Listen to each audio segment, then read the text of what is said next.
The first thing that we do recommend is completing the Get Active Questionnaire for Pregnancy. So the Get Active Questionnaire for Pregnancy is a tool that's designed to empower pregnant people to identify whether or not they have potential contraindications or medical reasons why exercise may not be recommended during pregnancy. It's a self-screening tool. You fill it out. If you answer yes to any question, you go speak to your healthcare provider. If you answer no to all of the questions, then you're essentially good to go with beginning physical activity. If you are not active before you were pregnant, we recommend that you start slow, start low, and gradually build up towards the recommended guideline of 150 minutes of moderate intensity physical activity each week. However, it's really important that even if you aren't able to achieve those 150 minutes, physical activity well below the guidelines are still associated with significant health benefits. So for example, if you engage in 60 minutes per week, so it's just 10 minutes of a brisk walk on 6 out of 7 days per week, it's associated with a 25% reduction in the odds of developing preeclampsia during pregnancy. If you bump that up to 15 minutes per day, you also have a 25% reduction in the odds of developing gestational hypertension and gaining above the recommended guidelines during pregnancy. So lots of benefits, even well below those 150 minutes.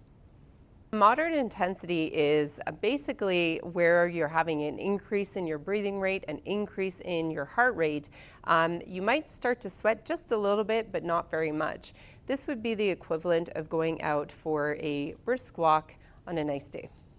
If you are going out for a walk or something like that, you're totally fine to go out and do so. However, if you do have specific questions about the types of activities and exercises that you can do during pregnancy, what types of lifts that you're able to do, what types of aerobic activities, I really strongly recommend going to speak to a qualified exercise professional who specializes in pregnancy and the postpartum period to get advice.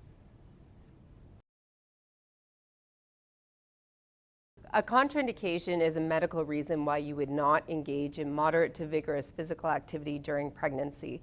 And there's two different types of contraindications. The first is a relative contraindication. When you develop this type of condition, you would go speak to your healthcare provider about the pros versus the cons of engaging in exercise during pregnancy. For the vast majority who develop relative contraindications, physical activity can continue after you've spoken to your healthcare provider, but oftentimes we have to modify the intensity, the duration, or the type of activity that you're doing. The second type of contraindication is an absolute contraindication. In this case, it's recommended that you not engage in moderate to vigorous physical activity.